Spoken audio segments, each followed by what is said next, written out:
देखिए, रिजर्वेशन समाप्त होने की बात हो रही है। आरक्षण हटाओ आंदोलन करके एक पेज बना है, लेकिन हम लोग तो इस मुद्दे को बहुत दिन से उठाए हुए हैं।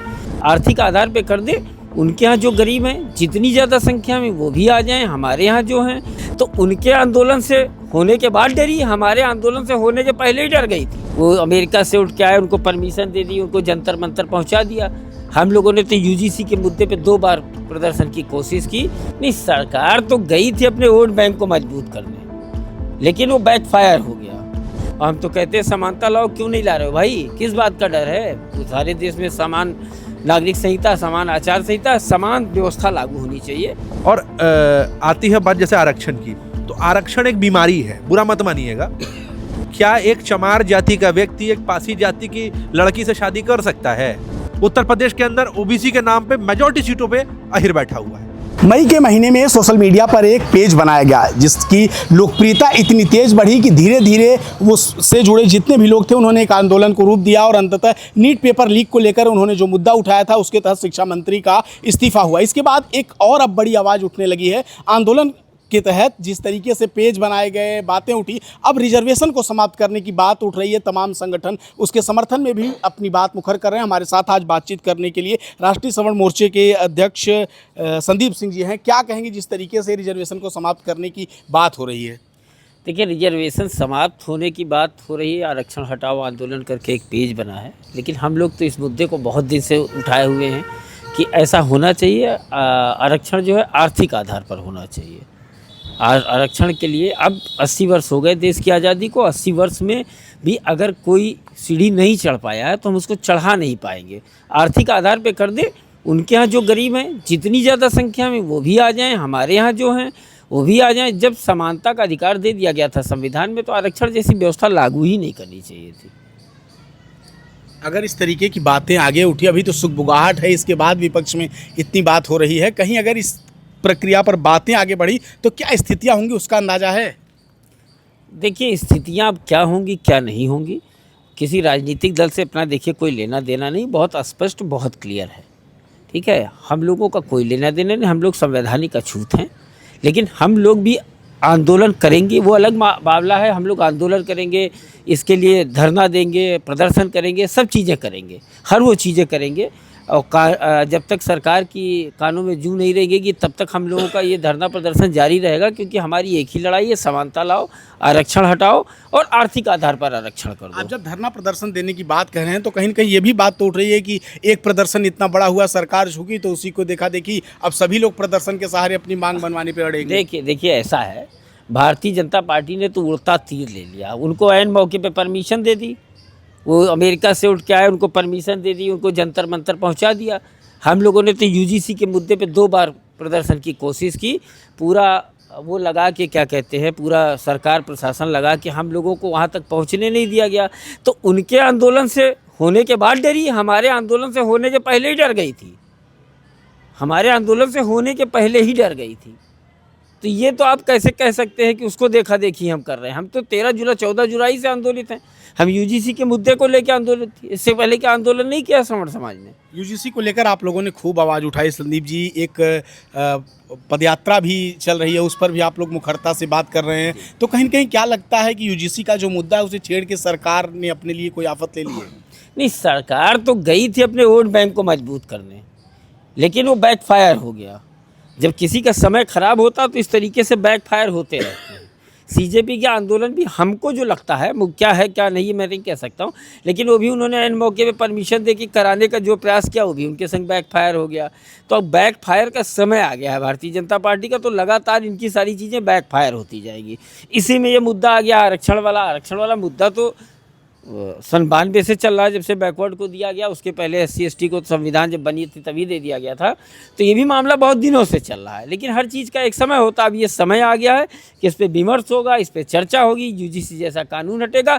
और हम तो कहते हैं समानता लाओ, क्यों नहीं ला रहे हो भाई? किस बात का डर है? सारे देश में समान नागरिक संहिता, समान आचार संहिता, समान व्यवस्था लागू होनी चाहिए।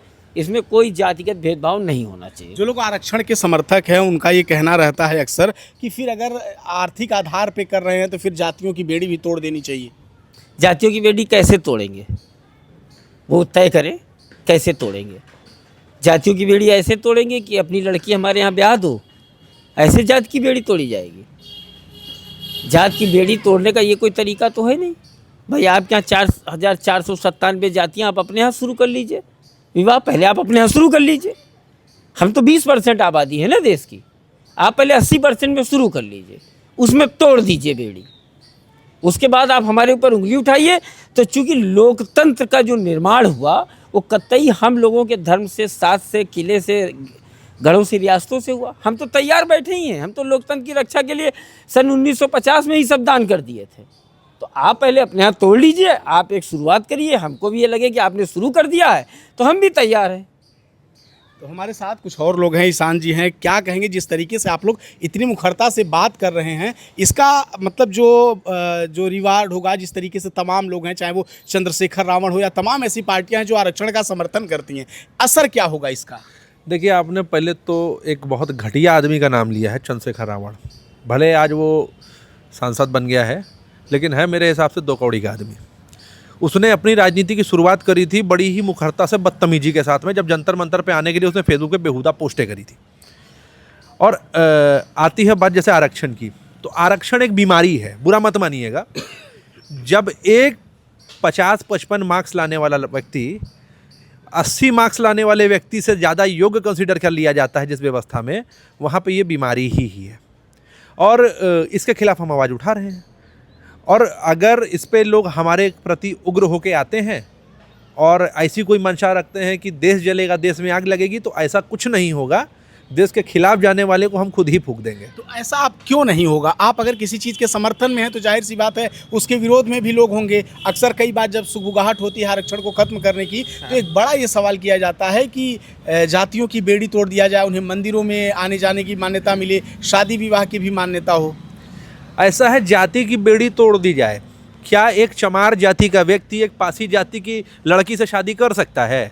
क्या एक अहीर एक जाट की बेटी ला सकता है अपने घर में? क्या एक अहीर अपनी बेटी एक कुर्मी को दे सकता है? जब ये खुद अपने अंदर में वो चीज़ नहीं कर पा रहे हैं तो दूसरे से एक्सपेक्टेशन क्यों रख रहे हैं? और अगर शादी ब्याह की बेड़ी तोड़ने की बात आ रही है, तो क्या आपकी स्वयं की जाति में लड़कियां बदसूरत हैं? लड़कियां अयोग्य हैं, बच्चे नहीं पैदा कर पा रही हैं, जो आपको दूसरे की जाति में विवाह करना है? आप अपने समाज की स्त्री का सम्मान नहीं कर पा रहे हैं तो दूसरे के समाज की स्त्री का क्या सम्मान करेंगे? और जाति की बेड़ी तोड़ के कहने वाले मेजॉरिटी लोगों को मैंने देखा है। अब जैसे मैं एग्जांपल दे रहा हूं, अखिलेश यादव ने एक राजपूत महिला से शादी करा। उनके पार्टी के लोगों का आप फेसबुक उठा के देखिए, वो राजपूत महिलाओं के प्रति कैसी टिप्पणी करते हैं। पूरे राजपूत समाज को अहीरों का साला कह देते हैं, जबकि शादी अखिलेश यादव ने एक व्यक्ति ने करी है। तो जिन लोगों के अंदर ही ये कुंठा भरी हुई है कि दूसरे समाज की स्त्री को घर पे लाके एक ट्रॉफी वाइफ की तरह रखना है, वो कहाँ से जाति बेड़ी तोड़ने की बात कर रहे हैं? वो खुद अपनी जाति के अंदर जातिवाद में फंसे हुए हैं। तो एक जिस तरीके से अभी आरक्षण को हटाने की एक जो बात इन दिनों चर्चा में आई है, एक सोशल मीडिया पेज बना, तो उसके बाद से चीज़ें काफ़ी तेज हुई हैं। तो सोशल मीडिया पर ही देखा जा रहा है कि इसके विरोध में भी लोग बात कर रहे हैं। देखिए, जो पेज बना है, ठीक है, मैं आपके चैनल के माध्यम से स्पष्ट बता देता हूं, वो भारतीय जनता पार्टी के द्वारा ही बनाए गए लोगों का पेज है और उसका पर्पस वही है जो इन कम्युनिस्ट लोगों का है। ठीक है, आप कास्ट को छोड़ना चाहते हैं। कास्ट को छोड़ना क्यों चाहते हैं? आरक्षण हटाने के लिए। आरक्षण कास्ट के बेस पे नहीं दिया गया था, आरक्षण दिया गया था आपकी आर्थिक और सामाजिक पिछड़ेपन के कारण।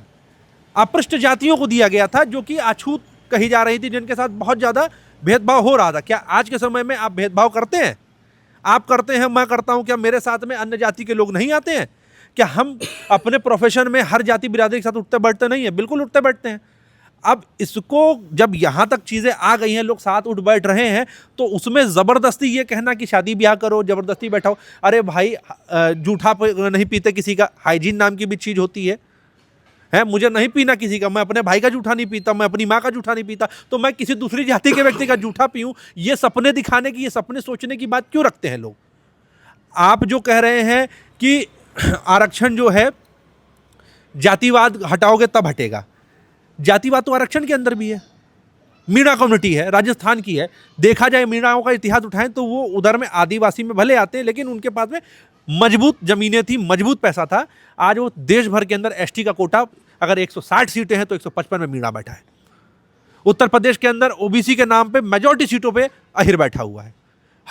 राजस्थान हरियाणा में मेजॉरिटी ओबीसी सीटों पे जाट बैठा हुआ है।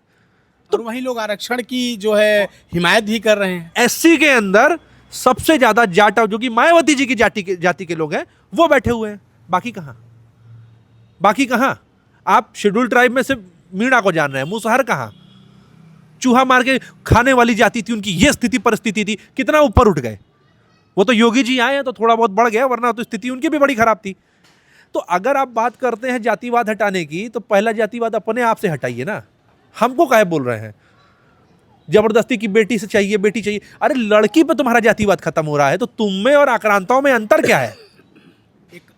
मतलब इस सिलसिले में आपने सारी बातें कह दी। एक आखिरी और महत्वपूर्ण सवाल आपसे ईशान जी, अभी आप आरक्षण हटाने की बात करें, लेकिन तमाम ऐसे राजनेता जो पिछले वर्ग से आते हैं, चाहे वो सत्ता के साथ हो या फिर विपरीत हो, वो अपनी अपनी जातियों को एससी शेड्यूल कास्ट में डालने को लेकर बात कर रहे हैं। कह रहे हैं कि अभी हमें आरक्षण नहीं मिला, चाहे भर्तियाँ हो, चाहे जिस तरीके से हो, अभी हम आरक्षण लेने के लिए लगे हैं। अच्छा देखिए, आरक्षण लेने का उनका जो मापदंड है कि हम पिछड़े हैं, हम बहुत हमारा समाज में बड़ा प्रताड़ना झेली है। तो मैं सेंगर राजपूत हूँ, भरे रियासत से हमारा कनेक्शन आता है। हमारे किले जो टूटे पड़े हुए हैं, अंग्रेजों के काल में, मुगलों के काल में, लोधी जब आया था, इब्राहिम लोधी, उस काल में हमारे पुरखे लड़ते मरते आए हैं। मेरे पुरखों के पास में एक समय पे 1700 के पहले पे वहाँ पे ज़मीनें हुआ करती थी जिले में 75%। आज हमारे पास में 10% से कम ज़मीनें हो गई। क्यों हो गई? क्योंकि हम लड़ते रहे, हमने संघर्ष किया, हमारे किले टूटे, हमारे लोगों को, हमारे पुरखों को फांसी दी गई, उन्होंने जाने दी। तो पीड़ित और प्रताड़ित हम भी हैं। तो उस हिसाब से मैं भी एससी या ओबीसी कोटा के लिए डिमांड करने पहुंच जाता हूं, और मेरा अधिकार भी बनता है। इतिहास है मेरा, ब्रिटिश गैजेटियर से लेके इंडियन गैजेटियर, जो भारतीय इतिहास है, उसमें भी हमारे संघर्ष और हमारे बलिदानों की कहानी है। तो भाई हम भी फिर उसके हकदार हैं, लेकिन हम नहीं मांग रहे ना, क्योंकि हम जानते हैं ये बैसाखी है। मैं आज आरक्षण लूंगा, मेरे आने वाली पीढ़ी पंगु हो जाएगी, हरामखोर हो जाएगी। एक आखिरी सवाल संदीप जी आपसे भी चलते चलते, जिस तरीके से आप लोग आरक्षण को खत्म करने की बात कर रहे हैं, इस मुहिम को धार कैसे सवर्ण मोर्चा देगा? देखिए, अभी तो आपको कुछ बताऊंगा नहीं, क्योंकि आप लोग हल्ला पहले कर देते हैं। लेकिन अभी हम लोग कहीं जा रहे हैं, जल्दी हम लोग जो है इसके लिए पहले तो हम लोग एक विमर्श, एक संगोष्ठी और एक धरने की ऐसी व्यवस्था करेंगे। उसके बाद हम लोग भी जंतर मंतर। अगर विमर्श और संगोष्ठी से हल नहीं निकला तो फिर क्या रास्ता रहेगा? देखिए, मैंने तो अपने जीवन में, मतलब जब से मैंने होश संभाला, जितनी चीज़ों को पढ़ा है, तो जितना मैंने अश्लील आंदोलन देख लिया, ये सीजेपी वाला, और जितना अलोकतांत्रिक और जितना अराजक, जिसके आगे सरकार झुक गई, तो मैं भी ये समझूंगा कि सरकार को यही भाषा समझ में आती है जो हम लोग करते हैं, वो भाषा नहीं समझ में आती है। तो हम लोग भी उसी पे विचार करेंगे। और एक छोटी सी बात कहना चाहता हूँ, जो लोग कह रहे हैं कि देश के अंदर अभी भेदभाव है, जातिवाद है, नरेंद्र मोदी ओबीसी समाज से, तेली जाति से आते हैं और गुजरात से आते हैं। अगर हमारे अंदर जातिवाद होता तो 2014 में हम उसको इस देश का सिरमौर बना के प्रधानमंत्री के पद पे नहीं पहुंचाते। अगर हमारे अंदर जातिवाद होता तो हम 2019 में उसको इस देश का सिरमौर बना के प्रधानमंत्री के पद पे नहीं पहुंचाते। कहते कि छोटी जाति का है, इसको हम वोट नहीं करेंगे।